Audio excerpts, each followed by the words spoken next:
안녕하십니까. 학생공감학원에서 수학을 가르치고 있는 김병욱 선생입니다. 저번에 중간고사 때도 분석 영상으로 배웠었죠. 네, 이번에도 학생들이 기말고사를 잘 치렀고요.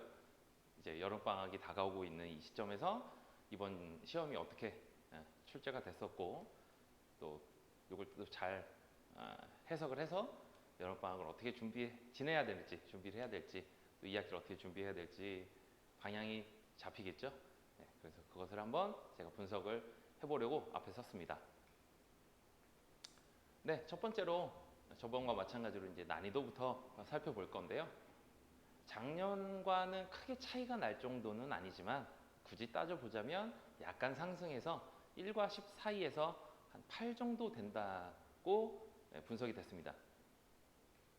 중요한 건 3등급 정도 나오던 학생들이 느낄 때 체감 난이도가 어땠냐라고 물어본다면 저는 8에서 9 정도, 그러니까 8 이상이라고 보여지거든요. 그 이유가 이제 두 가지 정도 됩니다. 이따가도 살펴보겠지만 심석고 시험의 특징입니다. 시험 범위가 이렇게 구간이 주어지면 대부분의 학교들은 앞에서부터 문제를 이렇게 배치를 해요. 앞에 있는 개념이 시험 문제에서도 앞번호로, 뒤에 있는 개념들, 교과서에 나오는 순서가 뒤쪽에 있었다면 시험 문제에서도 뒤쪽에 배치가 되는 게 대부분의 학교들인데 심석고는 그거를 과감하게 깨트리는 경향이 있습니다. 또 하나는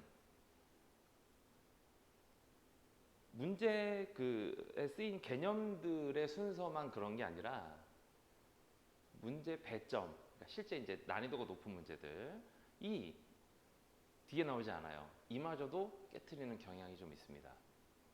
그래서 중간중간에 까다로운 문제들이 뒤에 나오지 않고 중간중간에 등장을 해요. 이거를 학생들이 실전에서 잘 부드럽게 대처를 하지 못한 학생들이었다면 이제 3등급 이하의 학생들 같은 경우에는 그런 연습을 충분히 하기에 시간도 좀 많이 부족했을 거고 시험 기간 전에 시험 준비 단계에서 그런 것들에 대한 연습을 할 시간 여력이 많이 좀 부족했을 겁니다. 수학만 공부하는 게 아니니까요. 그래서 그런 학생들 같은 경우에는 많이 당황스러운 시험이었을 거고요.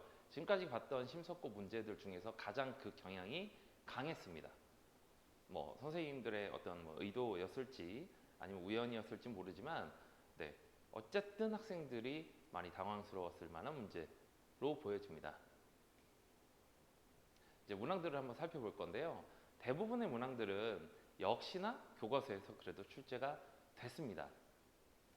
네, 대부분 절반 이상의 문제들이 교과서에서 그대로 거의 숫자만 바뀐 수준에서 출제가 됐었고요. 그런데 중킬러 문항, 그러니까 상대적으로 이제 중위권과 상위권을 구분하는 수준의 문제들이 조금 많았습니다. 그런데 아까도 말씀드렸지만 한 자릿수 문제들이 특히나 1번 문항이 덩치가 좀 컸어요. 학생들이 보기에. 이건 친구들이 이제 종 치고 시작하세요라는 말을 듣고 시험지를 딱 오픈했을 때 느꼈을 만한 그 당황함이 어느 정도였을지 네. 어, 네. 그리고 지금 3번 문항도 난이도가 꽤 높았어요. 근데 여기 안 들어간 건 킬러 문항처럼 제가 분석이 됐기 때문에 여기서는 뺐습니다. 그러니까 1번, 3번, 4번 문항들이 난이도가 높았는데 앞에 배치가 됐다는 게 이게 이제 심리석고 문제, 시험 문제의 특징이었습니다. 자, 그럼 킬러 문항에서는 어떤 것들을 다루고 있었는지 한번 살펴볼 건데요. 우선 3번 문제, 아까 말씀드렸던 3번 문제. 고차 방정식이 이번에 이제 시험 범위였는데 실제로 이제 고차라고 하지만 2차식 두 개로 곱해 놓은 거를 완벽하게 줘서 인수분해만 잘 할 수 있었으면 네, 뭐 그렇게 많이 어렵거나 뭐 까다로웠던 문제는 아닙니다. 근데 박스가 쳐져 있고 조건이 가난하다 이렇게 주어지면 일단 비주얼적으로 학생들이 많이 좀 후덜덜하게 되는 문제라고 볼 수 있죠. 두 번째, 역시나 이제 앞번호에 배치가 돼 있었던 문제. 아까 제가 말씀드린 정말 까다로운 문제들이 앞에 많이 나왔는데 그 중에 또 하나가 7번이었어요. 2차 부등식과 2차 함수에서 문제가 나왔는데 역시나 비주얼적으로 함수를 사용해서 지금 부등식을 만들었는데 안쪽에 이상한 식을 집어넣어 놨습니다. 수학 하를 공부한 친구들이라면 이제 저런 형태를 합성함수라고 얘기를 할 텐데 합성함수 문제가 대부분 난이도가 좀 있죠. 그리고 지금 fx라는 함수는 사실 거의 다 주어진 상태이지만 미정계수, 미지수가 x 말고도 지금 m이라고 하는 애가 여기저기 막 드러나 있기 때문에 학생들이 느끼기에는 조금 이거 어려울 것 같은데 라고 생각해서 쓸만한 문제고요. 배점 역시나 좀 높은, 실제로 난이도가 좀 있지만 이게 뒤쪽에 나왔었다면 어땠을까, 좀 더 학생들한테는 시간 관리하기가 좀 더 쉽지 않았을까, 그렇게 생각되는 문제입니다. 네, 그 다음에 11번 문제인데 도형을 별로 안 좋아하는 학생들 같은 경우에는 이번 시험 범위의 한 절반 정도가 여기 공부하기 진짜 싫다, 이거 진짜 시험 범위만 아니면 안 하고 싶다라고 생각했을 텐데 그 부분에서 역시나 중학도형의 내용들이 이제 이렇게 같이 사용된 문제가 나왔습니다. 그런데 이 문제는 약간 오류가 있었던 문제라서 재시험을 치렀고요. 네, 재시험은 그렇게 어렵지 않은 수준의 문제가 나왔기 때문에 이 문제는 사실상 킬러 문항에서는 제외를 시켜야 할 문제라고 생각이 됩니다. 네, 그런데 이제 도형 문제 싫어하는 친구들을 다시 한번 좌절시키는 문제가 등장을 합니다. 20번이니까 사실 다른 문제를 다 해결하고 시간이 충분했던 친구들 같은 경우라면 손을 댔었을 거고, 그런 정도의 이제 실력을 가지고 있는 친구들이라면 실제로 그렇게 많이 어렵지는 않았는데, 그리고 이제 난이도가 좀 있는 문제들을 시험 준비 기간에 풀었던 친구들이라면 처음 보는 형태는 아니었을 거라고 보여집니다. 그런데 일단 문제가 길고요.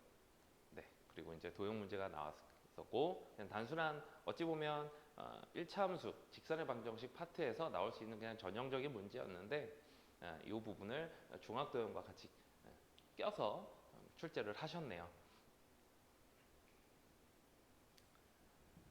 네, 이제 중킬러 킬러 문제들까지 봤는데 그 이후로 예상해 볼 수 있는 등급 컷은 80점 후반에서 90점까지 한번 예상을 해볼 수 있을 것 같습니다. 아까 말씀드린 중킬러를 시간 안에 잘 해결했고, 그 다음에 거기서 확보한 걸로 킬러 문항들 중에 한두 개 정도 놓친다라고 했을 때 그랬던 친구들은 한 90점 정도 나올 걸로 예상을 해볼 수 있고요. 또 가르친 학생들하고 이제 소통을 하다 보면 이 정도 예상을 해볼 수 있을 것 같습니다. 그러면 이제부터가 제일 중요한 얘기겠죠. 지나간 시험도 지나간 시험이지만 다가올 여름방학을 어떻게 잘 보낼 것인가, 이게 참 중요한 문제로 보여집니다. 여름방학, 말 그대로 방학입니다. 근데 현실적으로 우리나라 고등학생들이 방학 때 더 바쁘죠. 수행도 없고 시험도 없지만 왜 이렇게 바쁠까요? 좀 안타까운 현실이기도 합니다. 제 개인적으로는 방학은 학업을 쉬는 기간이라는 이름이지만 다음을 어떻게 잘 준비하냐가 현실적으로는 중요한 기간처럼 느껴집니다. 그런데 다소 과한 경향들이 좀 있어요. 학교 수업이 없으니까 이럴 때 막 수원 다 끝내고 수투 끝내고 막 심한 경우에는 선택 과목들까지 다 끝내는 학생들이 있더라고요. 실제로는 너무 많은 양들을 그렇게 수업을 듣고 소화를 하려고 해도 소화할 수 있는 양이 한계가 있습니다. 사람이. 그래서 그리고 그런 학생들이 나중에 이제 실제 그 범위를 시험 범위로 이제 맞닥뜨렸을 때 정말 좀 깊이 들어가서 많은 문제를 난이도를 다양하게 풀어야 되는 시기가 됐을 때 그러면 과연 선행했던 내용들을 잘 기억을 하냐, 제가 관찰해왔던 학생들, 제가 지금까지 가르쳤던 학생들 대부분은 처음부터 다시 공부를 하게 됩니다. 그래서 이번에 대부분 학생들이 선행을 하면서 여름방학을 보낼 텐데요. 너무 많은 양, 그다음에 너무 깊이 있게까지는 공부를 하는 것을 지양했으면 하는 바람이고요. 그렇게 안 하면 어찌 보면 여름방학이 굉장히 즐거울 수 있습니다. 수학이라는 과목이 이런 재미가 있었구나. 야, 이거 할만한데? 오, 나 계약하면 재밌을 것 같아. 공부해볼 만하네. 라는 느낌이 들 수 있을 것 같거든요. 그래서 기본 개념에 충실해서 기본 연산을 탄탄하게 만들어 두는 그런 방향을 잡아서 선행학습을 하셨으면 좋겠다는 생각이 듭니다. 네, 여기까지 이번 기말 분석 영상과 함께 여름방학 때 여러분이 어떻게 지냈으면 좋겠다 라는 것까지 말씀을 드렸습니다. 네, 방학 잘 보내시고요. 저는 다음 2학기 때 다시 찾아뵙겠습니다. 감사합니다.